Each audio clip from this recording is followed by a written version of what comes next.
Graça e paz, amados. Aos que não me conhecem, eu me chamo Lenildo de Souza e hoje estamos com mais uma Escola Dominical online. Estamos hoje, especificamente, encerrando a série Jesus, né? E vamos estar falando sobre a vinda do Anticristo. Como assim? Se a série é de Jesus, por que nós vamos falar sobre o Anticristo? Porque faz parte do assunto de escatologia. Se é uma palavra nova para você, isso, escatologia, é a primeira vez talvez você está ouvindo ela, né? Essa palavra escatologia vem do grego, a formação de duas palavras, escatos e logia, né? Logia é estudo, escatos, né? Últimas coisas, ou o estudo das últimas coisas, ou o estudo das profecias bíblicas ou algo do tipo. Tá? Então são vários eventos escatológicos que nós temos em todo o panorama e em se tratando da segunda vinda de Jesus, né, antes teremos a tribulação, um período de 7 anos aqui na Terra, e o principal, né, personagem desse período tribulacional é o Anticristo. Então, por isso que é importante a gente aprender acerca desses detalhes. Por quê? Tem muita coisa hoje que está causando perturbação. Muita gente procurando Anticristo em tudo, marca da besta em tudo, né? Cada novo presidente que sobe nos Estados Unidos, aí sempre tem aqueles que dizem, o anticristo é Obama, não, o anticristo é Trump, o anticristo é Biden, isso aí.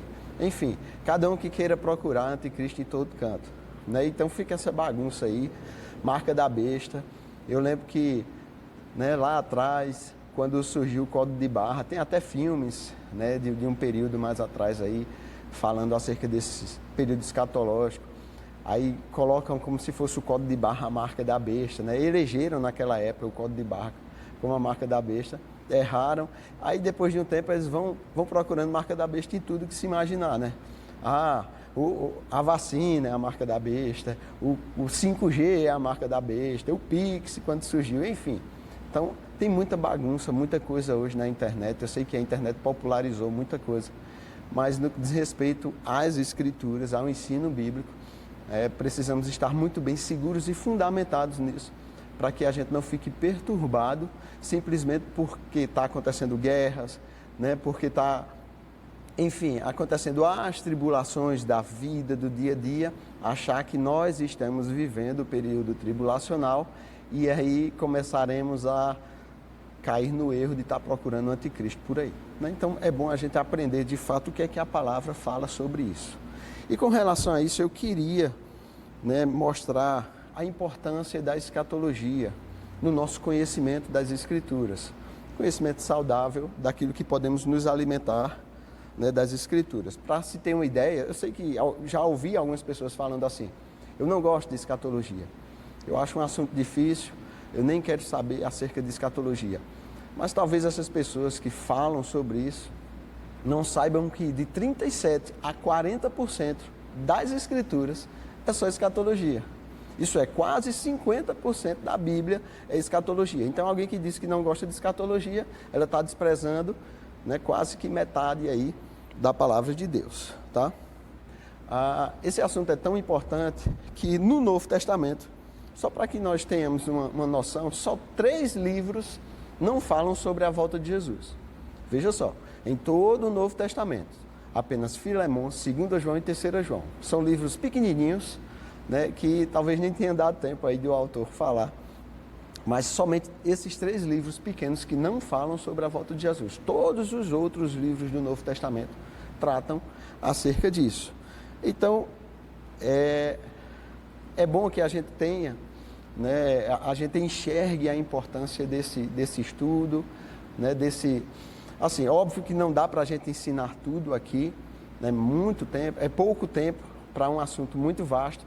Se você ainda não fez o Rema, as matrículas estão abertas para que você possa, né, por exemplo, estudar a escatologia, que é uma das matérias do Rema, e aí você vai ter 7 dias só estudando sobre escatologia de forma esmiuçada. Olha que maravilha. Então, o Rema é uma ferramenta poderosa para o nosso crescimento, tá? Então, aproveita que as matrículas estão abertas. Aqui a gente vai só dar uma degustação acerca do assunto, né? E se você está acompanhando aqui, eu queria que você abrisse lá em 1 Coríntios 10, 32. É importante, eu vou trazer uma base acerca da escatologia para que a gente, né, compreenda, né, vamos dizer assim, alguns marcos relacionados a esse ensino para que a gente não se perca quando vá ler as Escrituras. Então aqui em 1 Coríntios 10:32 diz o seguinte: não vos torneis causa de tropeço nem para judeu, nem para gentios, nem tampouco para a igreja de Deus.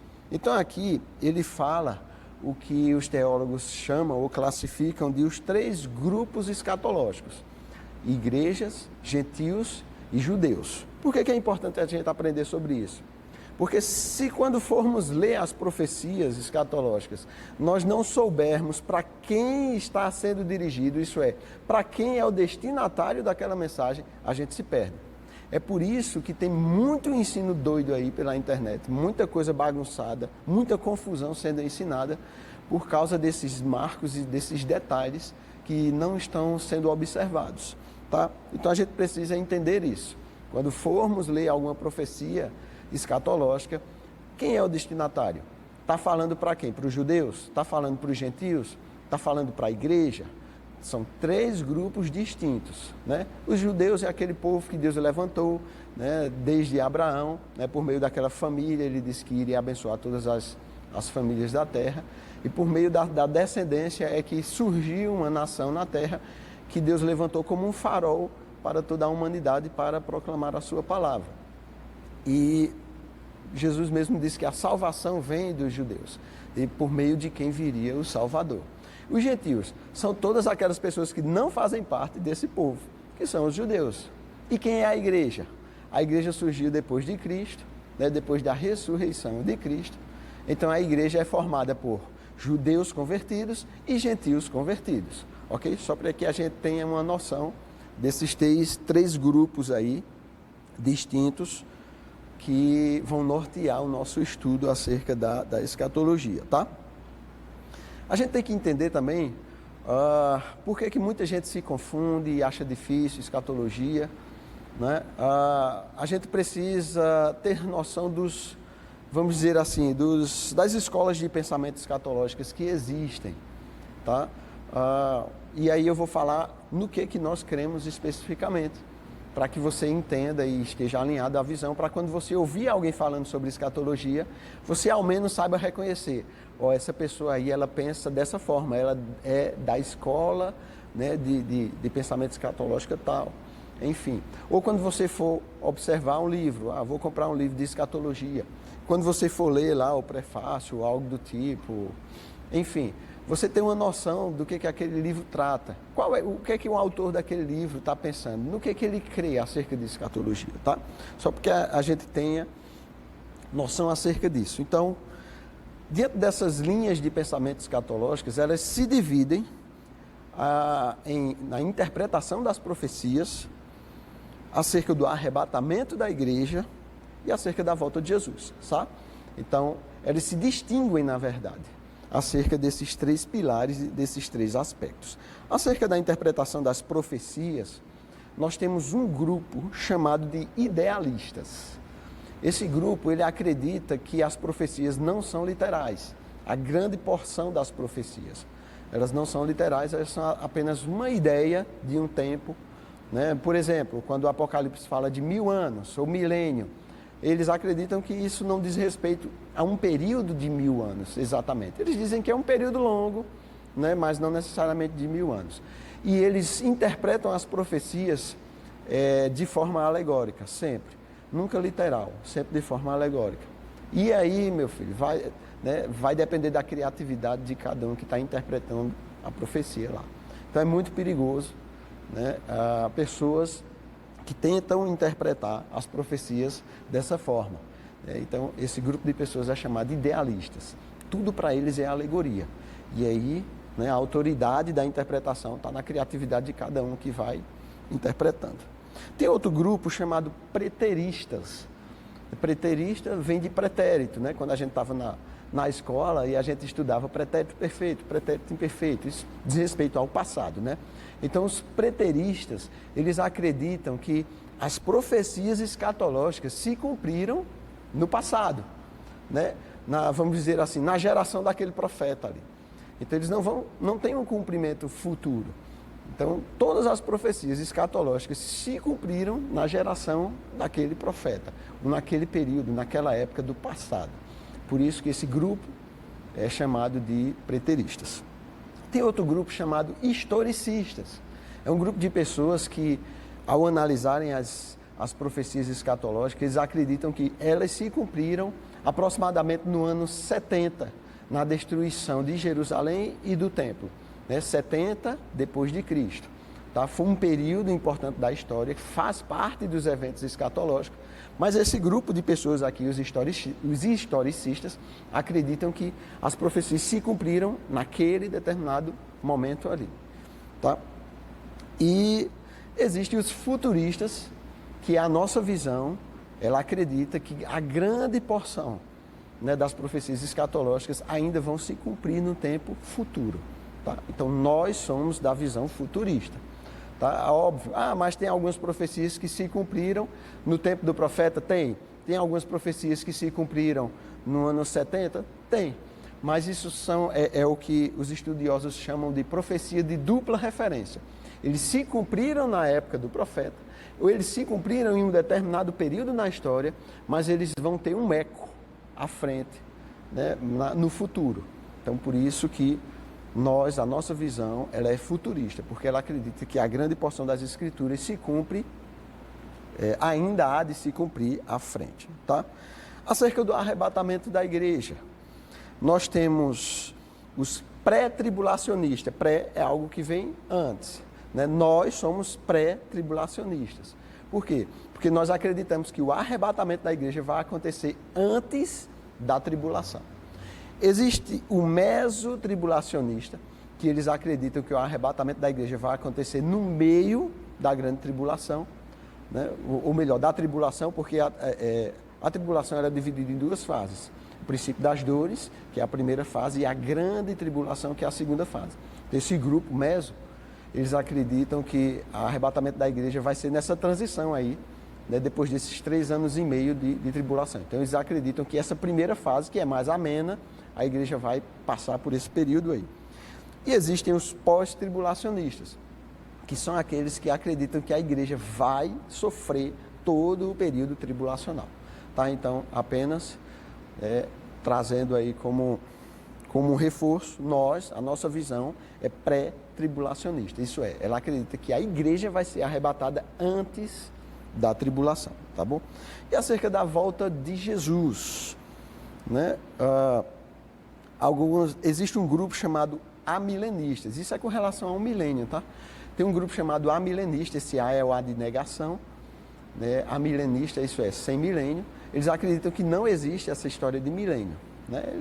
Eles acreditam que está lá só para dar uma ideia assim, mas não existe esse negócio de milênio, não. São os amilenistas. Os pré-milenistas, que somos nós, tá? Acreditamos que Jesus vai voltar e estabelecer um período de 1000 anos de reinado na Terra. E esses 1000 anos são literais, tá? Então nós somos pré-milenistas e acreditamos que Jesus vai vir e a partir do momento que ele vir no final da tribulação, ele vai estabelecer o seu reino messiânico aqui na Terra. E existem os pós-milenistas. Os pós-milenistas, eles alegorizam essa palavra milênio, então eles acreditam que nós já estamos vivendo esse período milenar por meio, né, da igreja de Cristo na Terra, vamos dizer assim. Por causa daquela afirmação de Jesus que ele disse que o meu reino não é deste mundo, ele veio estabelecer um reino que não era desse mundo. Então eles acreditam que o milênio, na verdade, já está acontecendo, já estamos vivendo esse período milenar e quando Jesus vier, ele vai vir no final, na verdade, desse período, quando o evangelho for pregado para todas as nações, tá? Então, só esclarecendo, somos pré-milenistas, isso é, Jesus vem, Jesus volta, pisa nessa terra no final da tribulação e depois disso ele vai estabelecer o milênio, tá? Só para que a gente tenha essa ideia e essa noção aí dessas linhas de pensamento escatológicas, para que ao menos a gente saiba, né, tenha noção de quando alguém estiver falando ou um livro que a gente estiver lendo, a gente entenda, eita, esse aqui é pós-milenista, eita, esse aqui é pós-tribulacionista. Enfim, ao menos a gente consiga identificar, né, no que é que aquela pessoa que está ensinando ou que está se propondo a falar, no que é que ela acredita. E aí não vai trazer confusão para nós. Está sendo gravado, se você quiser voltar esse vídeo depois, né, quiser tomar nota aí, eu sei que são termos que não são usualmente falados. E aí, se você quiser tomar nota para depois estar lembrando, isso é importante, tá bom? Queria falar de alguns termos que são confundidos com relação à escatologia. E eu estou trazendo essa base para quando chegar no anticristo, a gente entender por que tem tanta confusão hoje em dia aí de interpretação das escrituras. Se nós não tivermos essa base, a gente se perde, tá bom? Vamos lá. Sobre o arrebatamento e a volta de Jesus. Algumas pessoas se confundem sobre esses dois eventos, certo? Arrebatamento e volta de Jesus. Então, a volta de Jesus não é o arrebatamento, apesar de que, para a igreja, Jesus vai voltar. Mas a gente vai ver que existem características diferentes sobre esse retorno de Jesus no arrebatamento e o retorno de Jesus na segunda vinda. Então, existe essa diferença, tá? Acerca da vinda de Jesus, especificamente. Eu queria que você abrisse comigo lá em Lucas 4, do 17 ao 19. Jesus, depois de estar falando com os discípulos, né, e os discípulos mostram para ele o templo, toda aquela maravilha lá, e Jesus disse assim, aqui não vai ficar pedra sobre pedra. Ele falando acerca de algo que iria acontecer no futuro.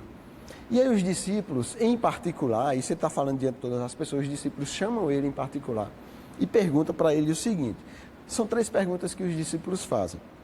Quando acontecerão essas coisas? Qual o sinal da tua vinda? E qual o sinal da consumação dos séculos? Tá? E para entender a resposta de Jesus a essas 3 perguntas, a gente precisaria fazer um compilado de 3 livros, tá? Que é, sei lá, Mateus 24, que é o sermão escatológico, vamos dizer assim, de Cristo, Marcos 13 e Lucas 21. A gente não vai ter tempo de fazer isso aqui, óbvio, né? Fica aí para quando você for fazer o rema, ou você que já fez o rema, voltar lá na apostila e dar uma lida, tá bom? Jesus responde não necessariamente na mesma ordem que os discípulos perguntaram, tá bom? Então lá em Lucas 4, 17 ao 19, falando acerca da primeira vinda, olha como é interessante, e há algumas características interessantes para a gente entender.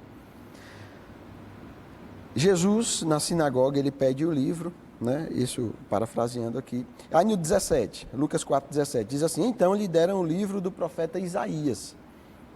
E abrindo o livro, achou o lugar onde estava escrito, o Espírito do Senhor está sobre mim, pelo que me ungiu para evangelizar os pobres, enviou-me para proclamar libertação aos cativos e restauração da vista aos cegos, para pôr em liberdade os oprimidos. 19, e apregoar ou anunciar o ano aceitável do Senhor. E diz que ele fechou o livro. Só que se nós formos para Isaías 61, nós vamos ver que essa profecia não termina aí. Ela tem uma continuidade. Logo aqui, depois de apregoar o ano aceitável do Senhor, diz, e o dia da vingança do nosso Deus. Então, por que Jesus não falou do dia da vingança? Porque ele estava revelando que a primeira vinda dele, ele viria como um cordeiro, como um servo sofredor. Tanto que os discípulos, assim, não entendem a princípio isso aí. E ficam perguntando para ele, Senhor, é nesse tempo que você vai restaurar o reino a Israel? É nesse tempo que você vai estabelecer? É nesse tempo que você vai derrubar o Império Romano aí, né, e vai tomar conta de tudo? Enfim, porque eles não entenderam, né, que a vinda de Jesus se daria em 2 etapas. A primeira vinda, ele viria como um cordeiro, e na segunda vinda, no final da tribulação, ele viria como o leão da tribo de Judá. Tá? Eles não conseguiram entender esse aspecto, esse detalhe. Acerca da segunda vinda, lá em Mateus 24, eu vou saltear aqui, eu vou ler o 27, depois vou ler 29 e 30, tá? Mateus 24, 27 diz assim, olha só, acerca da segunda vinda, ele fala, porque assim como o relâmpago sai do Oriente e se mostra até o Ocidente, assim há de ser a vinda do Filho do Homem. 29. Logo em seguida, a tribulação daqueles dias, veja, logo em seguida a tribulação daqueles dias, o sol escurecerá, a lua não dará sua claridade, as estrelas cairão do firmamento e os poderes dos céus serão abalados. 30. Então aparecerá no céu o sinal do Filho do Homem. Todos os povos da terra se lamentarão e verão o Filho do Homem vindo sobre as nuvens do céu com poder e muita glória. Então aqui ele está revelando nessa segunda vinda dele, isso é, a vinda dele se deu em duas etapas. A primeira etapa como o Cordeiro de Deus, lembra quando ele apareceu para João? João estava batizando, quando ele apareceu, João disse, eis o Cordeiro de Deus, que tira o pecado do mundo. Né? Revelando Jesus como o servo sofredor, aquele que viria, mas para morrer no nosso lugar. Né? Para ir para a cruz, para cumprir, né, as profecias que estavam relacionadas àquele período, onde ele sofreria, onde ele morreria e ressuscitaria. Tá? Então, isso é a primeira vinda dele. E a segunda vinda, a gente já viu que vai ser algo extraordinário, espetacular. Quando ele aparecer, rapaz, diz como um raio, algo assim poderoso que vai acontecer e todo olho verá. Né? Lá em Apocalipse diz que todo olho verá isso. Isso não vai estar escondido de ninguém. E eu fico imaginando como é que todo olho verá isso. Como é possível? Né? Há uns dias atrás nós tivemos um eclipse solar, né? E estava todo mundo de olho aí na internet, todo mundo vendo aquele episódio, vários canais no YouTube, enfim. A televisão, alguns canais de TV mostraram alguns flashes ao vivo durante aquele acontecimento do eclipse. Então a gente sabe que o mundo está globalizado hoje e qualquer coisa que aconteça nesse nível que chame a atenção, o mundo de fato vai ver. Então Jesus, na segunda vinda, vai aparecer e vai ser algo extraordinário, estrondoso e vai chamar de fato a atenção de todo o mundo. Só que entre a primeira vinda e a segunda vinda, tem o arrebatamento da igreja. Né? Que Paulo fala acerca, Paulo trata isso como um mistério, que foi revelado, óbvio, no Novo Testamento. Então, para os profetas do Antigo Testamento, essa questão do arrebatamento não era tão claro. Por quê? Porque, de fato, ele foi revelado no Novo Testamento, especificamente por Paulo. Jesus também dá algumas nuances acerca disso. Mas, falando acerca do arrebatamento, e a gente vai ver um aspecto diferente da segunda vinda. A gente viu que na segunda vinda, quando ele aparecer, né, quando aparecer no céu o sinal do Filho do Homem, rapaz, vai ser uma coisa estrondosa. Mas acerca do arrebatamento, Jesus fala algo interessante lá em Lucas 17. Eu vou ler o 17, depois eu vou ler do 26 ao 29 e depois do 34 ao 36. Vou saltear por causa do tempo, tá?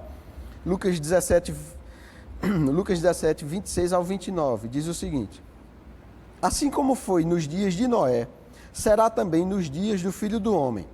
Comiam, bebiam, casavam, davam-se em casamento, até ao dia em que Noé entrou na arca. E veio o dilúvio e destruiu a todos. O mesmo aconteceu nos dias de Ló. Comiam, bebiam, compravam, vendiam, plantavam e edificavam. Isso é, estavam vivendo suas vidas, estavam nem aí para aquilo que estava sendo dito, pregado e anunciado. 29. Mas no dia em que Ló saiu de Sodoma, choveu do céu fogo e enxofre, e destruiu a todos. 34. Digo-vos que, naquela noite, 2 estarão numa cama, um será tomado e deixado o outro. 35. 2 mulheres estarão juntas moendo, uma será tomada e outra deixada. 36. 2 estarão no campo, um será tomado e o outro deixado.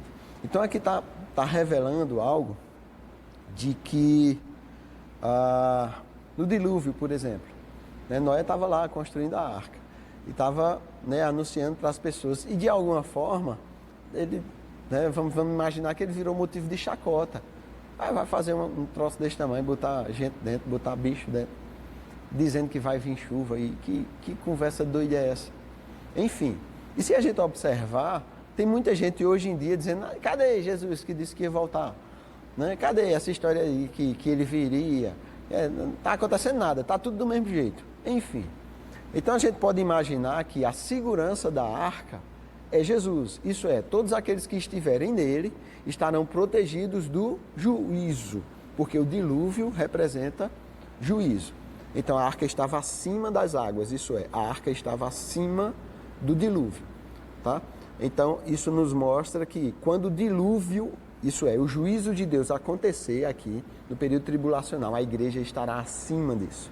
A igreja será arrebatada para se encontrar com Jesus nos ares, tá? Isso é o que a Bíblia nos fala. E ele fala algo interessante, que ele diz, 2 estarão numa cama, um será tomado e o outro vai ficar. Isso é, isso os estudiosos chamam de teoria da iminência, né? Algo que está para acontecer a qualquer momento, o arrebatamento.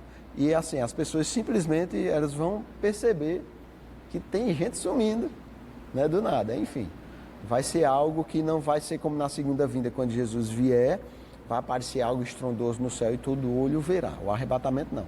Diz que ele desce, mas ele fica nas nuvens, ele vai dar uma voz de comando para que a gente suba e se encontre com ele lá.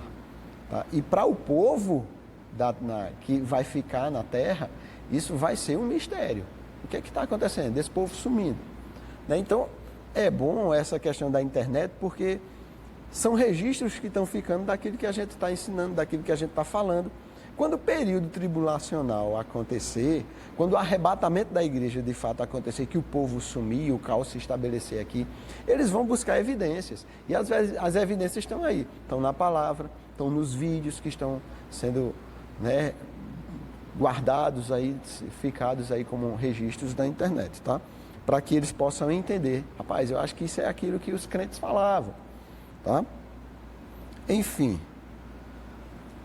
2 termos que são também confundidos é últimos dias e dia do Senhor, tá? O que são os últimos dias e o que é o dia do Senhor? As pessoas às vezes confundem isso e por confundirem acabam não interpretando corretamente as profecias escatológicas. Então, o que são os últimos dias, né? Na cronologia bíblica, se nós formos estudar a cronologia bíblica, está de Adão a Abraão, nós temos aproximadamente 2000 anos, de Abraão a Jesus, 2000 anos, de Jesus até o final, vamos dizer assim, dos eventos escatológicos, mais de 2000 anos, tá? Isso é, estamos bem pertinho de completar ou de entrar no 7º milênio, ok? Então, esse último período, a partir de Jesus, que é a era da igreja, vamos dizer assim, é o que a Bíblia chama de últimos dias. A gente pode encontrar isso lá em Atos 2, quando o Espírito Santo é derramado sobre todos os que estavam reunidos naquele lugar. Alguns, né, receberam, falaram línguas, aquela coisa toda, foi uma novidade para todo mundo aquilo ali, mas teve aqueles que começaram a criticar, sempre tem, né, esses. Começaram, estão embriagados, isso ali, isso não é poder não, vocês estão cheios de enfim, né. E aí diz que Pedro subiu junto com os demais e ele começou a exortar e explicar acerca disso. Então em Atos 2, do 15 ao 21, diz assim: esses homens não estão embriagados como vindes pensando, sendo esta a 3ª hora do dia, mas o que ocorre é o que foi dito por intermédio do profeta Joel. O que foi que Joel disse? Acontecerá nos últimos dias, diz o Senhor, que derramarei do meu espírito sobre toda a carne. Vossos filhos e vossas filhas profetizarão, vossos jovens terão visões e sonharão vossos velhos. Até sobre os meus servos e sobre as minhas servas derramarei do meu espírito naqueles dias, e profetizarão. Olha o que ele diz no 19, isso acerca dos últimos dias. Mostrarei prodígios em cima no céu e sinais embaixo na terra: sangue, fogo, vapor de fumaça. O sol se converterá em trevas, a lua em sangue, antes que venha o grande e glorioso dia do Senhor. E acontecerá que todo aquele que invocar o nome do Senhor será salvo. Então aqui ele está explicando acerca dos últimos dias, aquilo que Joel profetizou acerca dos últimos dias. Então nós vimos que vai desde o derramar do Espírito, lá em Atos 2, poderíamos dizer que ali foi o primeiro dia dos últimos dias, e ele diz que vai até o grande e glorioso dia do Senhor. Então toda essa dispensação aí, do derramar do Espírito até o glorioso dia do Senhor, são os últimos dias. Vamos ver aqui o que Joel diz, né? Já que ele citou Joel, não vamos ler exatamente o que ele citou, mas o que Joel também fala desse período. Lá em Joel 2, 1 e 2 diz assim, falando acerca desse período tribulacional, não todo o período em si dos últimos dias, mas esse período tribulacional, porque o dia do Senhor diz respeito a esse período tribulacional. O dia do Senhor, na verdade, para o ímpio e para os judeus, que é um momento de julgamento. Olha só o que ele diz, Joel 2, 1 e 2. Tocai a trombeta em Sião e dai voz de rebate no meu santo monte. Perturbem-se todos os moradores da terra, porque o dia do Senhor vem, já está próximo. Dia de escuridade e de densas trevas, dias de nuvens e negridão, como a alva por sobre os montes, assim se difunde um povo grande e poderoso, qual deste o tempo antigo nunca houve, nem dele haverá pelos anos adiante, de geração em geração. Então aqui ele está revelando o que é de fato o dia do Senhor. Então os últimos dias, esses 2000 anos, vamos dizer assim, derramado o Espírito, ao dia do Senhor, e o dia do Senhor especificamente, está relacionado ao juízo de Deus sobre a terra, ok? Só para que a gente não se confunda nesses termos, ok? Outra coisa que às vezes as pessoas confundem, e aí é onde os mesotribulacionistas ou os pós-tribulacionistas, eles tentam encaixar a igreja nesse período tribulacional, por não interpretarem corretamente o que dizem as Escrituras, tá? Acerca do cavalo branco e do seu cavaleiro. Nós temos duas citações lá em Apocalipse acerca disso. Apocalipse 6:2, ele diz o seguinte: Vi então, e eis um cavalo branco, e o seu cavaleiro com um arco, e foi-lhe dada uma coroa, e ele saiu vencendo e para vencer. Outras versões dizem, ele saiu obstinado a vencer, tá? Então aqui fala de um cavalo branco e o seu cavaleiro, e diz que ele está com um arco. Aí a gente, né, pode pensar, cavalo branco, né, diz respeito à pureza, talvez, seu cavaleiro. Será que isso é Cristo? Alguns confundem achando que isso é Cristo. Mas lá em Apocalipse 19, 11 e 15, tá? Vou saltear. Apocalipse 19, 11 diz o seguinte: Vi o céu aberto, João falando, e eis um cavalo branco. O seu cavaleiro se chama Fiel e Verdadeiro e julga e peleja com justiça. Indo para o 15 agora. Sai da sua boca uma espada afiada, para com ela ferir as nações. E ele mesmo as regerá com cetro de ferro e pessoalmente pisa o lagar do vinho do furor da ira do Deus Todo-Poderoso. Então, o cavaleiro, né, do cavalo branco, do capítulo 6 lá, de Apocalipse, e do capítulo 19, ele tem algo que distingue os dois, tá? A única coisa que é igual ao cavalo branco, mas o que diferencia um do outro é o que do capítulo 6 ele está com um arco, né? Lá fala que ele está com um arco, é a arma dele, vamos dizer assim, é um arco. E o do capítulo 19 diz que é uma espada que sai da boca, ok? Arco e espada. E a gente vai ver lá em Efésios, quando fala acerca da armadura, né, de Deus, né? Portanto, tomai toda a armadura de Deus, esses detalhes. Efésios 6, 13 é que fala acerca disso, mas eu queria ler a partir do 16, tá? Efésios 6, a partir do 16, diz assim: embraçando sempre o escudo da fé, com o qual podereis apagar todos os dardos inflamados do maligno. Tomai também o capacete da salvação e a espada do Espírito, que é a palavra de Deus. Então aqui ele está falando do escudo da fé, né? Para a gente se proteger do quê? Dos dardos inflamados. Dardos é lançado por que arma, gente? Pelo arco. E diz que a gente precisa tomar o capacete da salvação e a espada do Espírito, que é a palavra de Deus. Então aqui já está mostrando essa diferenciação entre a arma, vamos dizer assim, que cada um deles usa. Então por isso que lá em Apocalipse, apesar do cavalo ser branco, não são os mesmos cavaleiros. O primeiro lá é o anticristo e o segundo é Jesus, tá? Só para que a gente tenha uma noção aí.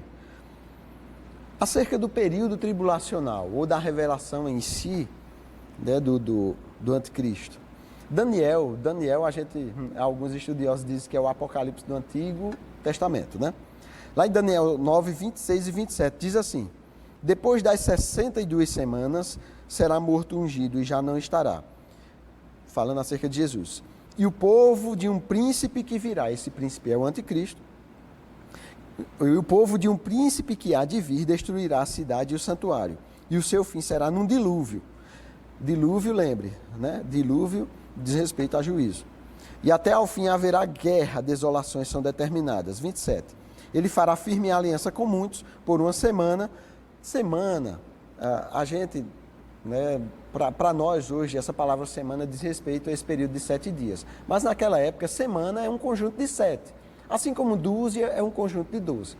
Tá? Tanto que na profecia de Daniel são semanas de anos, tá? E não semanas de dias. Então, quando ele diz aqui, fará firme aliança com muitos. Por uma semana, isso diz respeito a uma semana de anos, isso é, período de 7 anos. Tá? Na metade da semana, isso é, 3 anos e meio, fará cessar o sacrifício e a oferta de manjares. Sobre a asa das abominações virá o assolador, até que a destruição que está determinada se derrame sobre ele. Aqui está revelando, né, alguns eventos escatológicos depois da morte de Jesus, a destruição de Jerusalém e do templo, pelo povo por meio do qual o anticristo virá, né, e aqui ele fala do período tribulacional, que terá esse período de 7 anos. Ok? E a gente pode entender algo interessante.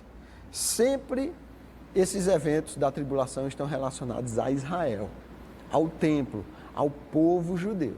Atentem sempre para isso. Tá? Daniel 11 diz o seguinte, Daniel 11, 31, diz, dele sairão forças que profanarão o santuário, falando acerca do anticristo. Fortaleza nossa. Tirarão o sacrifício diário, estabelecendo a abominação desoladora. 39. Com o auxílio de um Deus estranho, agirá contra as poderosas fortalezas, e aos que o reconhecerem, multiplicar-lhes-á a honra, fá-los-á reinar sobre muitos, e lhes repartirá a terra por prêmio. 44. Mas pelos rumores do Oriente e do Norte, será perturbado e sairá com grande furor para destruir e exterminar a muitos. 45. Armará as suas tendas palacianas entre os mares contra o glorioso Monte Santo, mas chegará ao seu fim e não haverá quem o socorra. Algumas versões falam sobre o mar Mediterrâneo, outras versões falam sobre o mar Grande, enfim.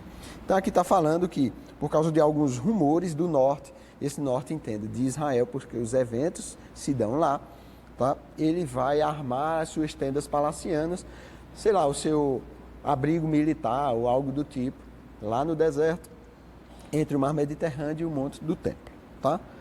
A gente sempre começa a observar que essas profecias que estão relacionadas ao juízo ou ao anticristo diz respeito sempre a Jerusalém, ao povo judeu e ao templo. Ok? Sempre relacionados a isso. Não dá, é uma forçação de barra, um malabarismo teológico, na verdade, tentar encaixar a igreja nesse meio. Não dá. Tá? E Cristo avaliza Daniel. Mateus 24, do 15 ao 21, Jesus diz assim, quando, pois, virdes o abominável da desolação, de que falou o profeta Daniel no lugar santo, quem lê entenda, então os que estiverem na Judéia fujam. Os que estiverem aonde? Na Judéia, porque é lá onde vai se dar tudo. Os que estiverem na Judéia fujam para os montes. Quem estiver sobre o eirado não desça a tirar coisa alguma, e quem estiver no campo não volte atrás para buscar a sua capa. Eirado é um tipo de edificação, né, culturalmente daquele lugar lá, né, de Israel. Enfim, então, os que estiverem na Judéia, fujam. Tá? Então, o evento se dá lá em Israel, sempre lá. Só para que a gente tenha noção acerca disso. Por que é importante a gente estudar sobre esses detalhes? Né? Estudar sobre... Será que o pessoal, né, quando a gente lê as Escrituras, ouviam também sobre isso? Estudar sobre a vinda do anticristo? Eu vou te mostrar que sim. 1 João 2, 18 e 22 diz o seguinte. 1 João 2, 18. Filhinhos. Está falando com quem? Quando ele diz filhinhos, está falando com a igreja. Já é a última hora. E como ouvistes que vem o anticristo, e como ouvistes, outras versões diz, como vocês costumam ouvir que vem o anticristo. Também agora, muitos anticristos têm surgido, pelo que conhecemos que é a última hora. 22. Quem é o mentiroso, senão aquele que nega que Jesus é o Cristo? Este é o Espírito, o que nega o Pai e o Filho. Então aqui está falando que existe uma voz de negação no anticristo, ou no espírito do anticristo. Que na verdade o espírito do anticristo já tá no mundo. O homem da iniquidade é que ainda vai se revelar. Mas esse espírito, o espírito de negação, de negar que Jesus é Filho de Deus, que negar que Deus é o Pai de Jesus, isso aí já está no mundo. 1 João 4,3 diz o seguinte: e todo espírito que não confessa a Jesus não procede de Deus. Pelo contrário, este é o espírito do anticristo, a respeito do qual tendes ouvido, olha só, a respeito do qual tendes ouvido, tá? Que vem e presentemente já está no mundo. Quem? O anticristo não. O espírito dele já está no mundo. Ele um dia há de se revelar. E nós vemos que lá em Tessalonicenses, 1 Tessalonicenses e 2 Tessalonicenses, tá? Há quem diga que Tessalonicenses é o Apocalipse de Paulo especificamente. Nós podemos ler acerca do arrebatamento. E é interessante que Paulo trata no capítulo 4 sobre o arrebatamento e no capítulo 5 sobre o período tribulacional. Nessa ordem. Primeiro ele fala do arrebatamento, depois ele fala da tribulação, mostrando que não dá para comportar os dois no mesmo período, tá? 1 Tessalonicenses 4, 16 ao 18, Paulo diz algo interessante. Porquanto o Senhor mesmo, dada a palavra de ordem, ouvida a voz do arcanjo e ressoada a trombeta de Deus, descerá dos céus, e os mortos em Cristo ressuscitarão primeiro, depois nós, ele se inclui, Paulo está se incluindo, depois nós, os vivos, os que ficarmos, seremos arrebatados juntamente com ele entre as nuvens para o encontro do Senhor nos ares. Onde é que vamos nos encontrar com o Senhor? Nos ares. Ele não vai pisar o pé aqui, nesse momento, ok? E assim estaremos para sempre com o Senhor. 18. Consolai-vos, pois, uns aos outros com estas palavras. Isso é uma palavra de consolo. Por quê? Porque o bicho vai pegar durante o período tribulacional.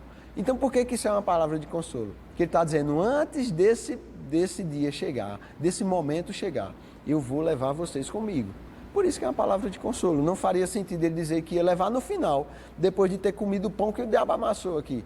Consolai-vos, pois, com essa palavra. Depois de ter sofrido no período tribulacional, não faz sentido.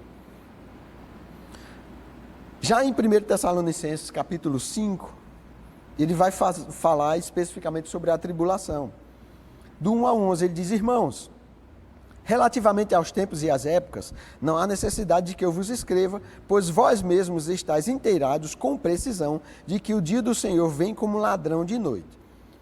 Quantos sabem que um ladrão, quando ele chega, ele não chega para tomar um cafezinho com você na sua casa, ele vem para assolar. Né? Jesus fala sobre essas características do ladrão. Diz que o ladrão vem, senão para matar, roubar e destruir. Isso é uma característica do anticristo no período tribulacional. Ok? Então ele diz assim, o dia do Senhor vem como ladrão de noite. Isso é, ele vem com essas características de matar, roubar e destruir, porque ele vai tocar terror aqui. Quando andarem dizendo paz e segurança, eis que is, olha o que é que Paulo estava falando. Lá no capítulo 4 ele diz assim, nós os que ficarmos, falando acerca do arrebatamento, Paulo se inclui. Mas aqui, no capítulo 5, Paulo diz assim, lhes, falando deles, do mundo, lhes sobrevirá repentina destruição, como vêm as dores de parto, aqui está para dar à luz, e de modo nenhum escaparão. Ele não diz escaparemos, ele diz escaparão. Paulo não está se incluindo, ok? 4. Mas vós, irmãos, está falando com a igreja, não estáis em trevas, para que esse dia como um ladrão vos apanhe de surpresa. Ninguém da igreja de Cristo vai ser apanhado de surpresa com o período tribulacional. Ninguém, porque estamos em Cristo. 5. Porquanto vós todos sois filhos da luz e filhos do dia. Nós não somos da noite nem das trevas. Assim, pois, não durmamos como os demais. Pelo contrário, vigiemos e sejamos sóbrios. Ora, os que dormem, dormem de noite, e os que se embriagam, é de noite que se embriagam. Nós, porém, que somos do dia, sejamos sóbrios, revestindo-nos da couraça da fé e do amor e tomando como capacete a esperança da salvação. Por que isso? E ele vai explicar, porque Deus não nos destinou para a ira, mas para alcançar a salvação mediante nosso Senhor Jesus Cristo, que morreu por nós, para que, quer vigiemos, quer durmamos, isso é, quer estejamos vivos no período do arrebatamento, ou quer já tenhamos morrido, vivamos em união com Ele. Consolai-vos, pois, uns aos outros e edificai-vos reciprocamente, como também estáis fazendo. Mais uma palavra de consolo, tá? Não seremos apanhados, né, por esse momento de juízo, ok? Por quê? É importante a gente saber sobre isso, porque é um assunto que causa perturbação. E a gente vai ver em 2 Tessalonicenses que Paulo, de alguma forma, vai corrigir um ensino errado acerca da primeira carta que ele já tinha falado. 2 Tessalonicenses 2, de 1 ao 10, Paulo diz o seguinte: irmãos, no que diz respeito à vinda do nosso Senhor Jesus e à nossa reunião com Ele, nós vos exortamos a que não vos demovais da vossa mente com facilidade, nem vos perturbeis, quer por espírito, quer por palavra, quer por epístola, como se procedesse de nós, supondo tenha chegado o dia do Senhor. Ninguém de nenhum modo vos engane, porque isto, o dia do Senhor, não acontecerá sem que primeiro venha a apostasia. Essa apostasia está se referindo a um distanciamento, a uma separação. Essa apostasia aqui está relacionada ao arrebatamento da igreja, tá? Essa palavra apostasia, no nosso contexto hoje, cultural, é deserção da fé. Tem algumas versões que vai falar em deserção da fé, mas naquele período não, era separação. Tanto que Jesus, falando acerca de Moisés, que tinha dado carta de divórcio, se você tiver uma Bíblia, um dispositivo eletrônico, e na sua Bíblia lá tiver o recurso de você clicar na palavra e ele mostrar no original, a palavra no original grego é apostasion, que diz respeito à apostasia. Por quê? Divórcio, a palavra utilizada foi a mesma que foi utilizada aqui, apostasia. Por quê? Divórcio é separação. Então Paulo está falando da separação da igreja desta terra, que será levado para ele, ok? Apostasia é isso. Apostasia seja revelado o homem da iniquidade e o filho da perdição, que é o anticristo, o qual se opõe e se levanta contra tudo que se chama Deus ou é objeto de culto, a ponto de assentar-se no santuário de Deus, ostentando-se como se fosse o próprio Deus. Não vos recordais de que, ainda convosco, eu costumava dizer-vos essas coisas. Paulo falava acerca disso com os Tessalonicenses, quando estava com ele, falando acerca do anticristo, falando acerca disso que iria acontecer. E agora sabeis que o que detém, para que ele seja revelado somente em ocasião própria, isso é, enquanto a igreja, que é o sal dessa terra e a luz deste mundo, estiver aqui, o anticristo não será revelado. Porque é a presença do Espírito Santo na igreja quem está detendo isso. Com efeito, o mistério da iniquidade já opera e aguarda somente que seja afastado aquele que agora o detém, isso é, que a igreja seja afastada. Então será de fato revelado o iníquo, a quem o Senhor Jesus matará com o sopro de sua boca e o destruirá pela manifestação de sua vinda. Então nós vimos aí que Paulo está trazendo um esclarecimento, porque muito provavelmente, por causa da perseguição que estava acontecendo naquela época, o que é que alguns começaram a dizer? Ah, isso ali foi o que Paulo falou, o dia do Senhor chegou, estamos na tribulação, corre, enfim, começou a trazer perturbação para as pessoas. E Paulo está corrigindo isso aqui em 2 Tessalonicenses, ok? Outro detalhe que nós não passaremos por esse período, a igreja, não dá para comportar a igreja nesse período. Apocalipse 4. A igreja só é mencionada em Apocalipse até esse momento em que em Apocalipse 4:1, João diz assim: depois dessas coisas, olhei e eis que não somente uma porta aberta no céu, como também a primeira voz que ouvi, como de trombeta, ao falar comigo, dizendo: sobe para aqui e te mostrarei o que deve acontecer depois dessas coisas. Existe um silêncio, não há palavra, depois disso aqui, não há mais a palavra igreja até capítulo 19. Isso é, do capítulo 4, versículo 1 até o capítulo 19, a igreja não é citada. E esse período é todo o período onde vai se destrinchar, né, esse período tribulacional. só para que a gente entenda. Então, não dá para comportar a igreja nesse período. E como é, e eu já estou finalizando, tá? E como é que a gente precisa se comportar diante disso tudo, já que nós não vamos passar por isso? A gente só precisa ter cuidado para que a gente não fique entrando em ensinos errados que estão acontecendo, né, por aí, e a gente fique perturbado com isso. Porque tem, na internet tem, tá? Infelizmente, pastores estão ensinando como é que a gente precisa lidar, vendendo cursos, inclusive, para lidar com o anticristo, para criar bunkers, né, vamos dizer assim, antiaéreos em casa, né? Tem gente fazendo esse tipo de doidiça por aí, mais fora nos Estados Unidos, por aqui, enfim. Mas tem alguns ensinando por aqui, né, como é que tem que comprar faca militar ou algo desse tipo, como prosperar durante a tribulação. Pelo amor de Deus, é muita doidice, né? E a gente tem que ter cuidado para não entrar nisso. Então, existe uma exortação que é feita para nós, e eu quero encerrar com isso. Hebreus 10, 25, diz assim, exortação para nós, até que o arrebatamento da igreja chegue, tá? E a gente não entre nesses ensinos errados aí. Hebreus 10, 25, não deixemos de nos congregar, como é costume de alguns antes, façamos admoestações, e tanto mais quanto vedes que o dia se aproxima.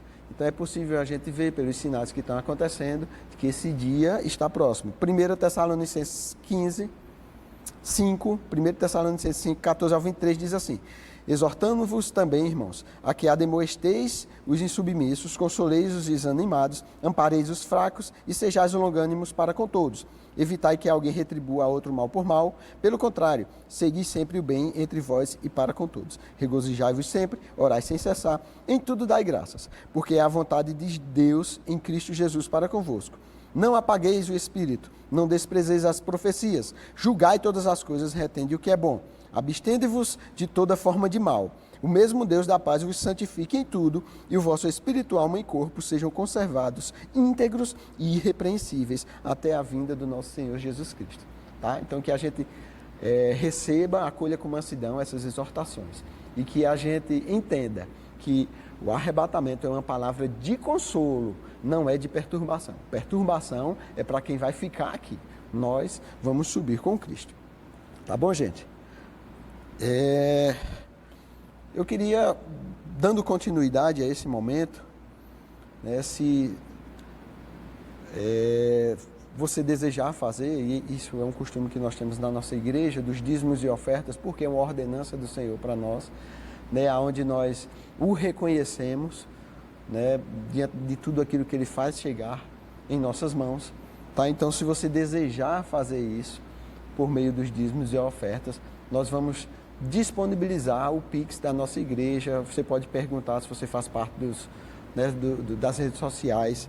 Lá, normalmente, nós temos colocado, é o CNPJ da nossa igreja, se você assim desejar fazer. Temos o número da conta também. Enfim, temos formas de você fazer isso por meio digital, tá? Então, se você desejar fazer isso e desejar enviar uma oferta para nós, e você que é da nossa igreja e quiser também enviar o dízimo, você assim pode fazer, tá bom? E eu queria desejar a todos vocês, né, um feliz ano novo. Estaremos logo mais à noite, às 22 horas, com o nosso culto da virada. Então não perde, venha celebrar conosco. E depois do culto da virada, teremos a nossa ceia, tá bom? Então fica em paz, em nome de Jesus Cristo.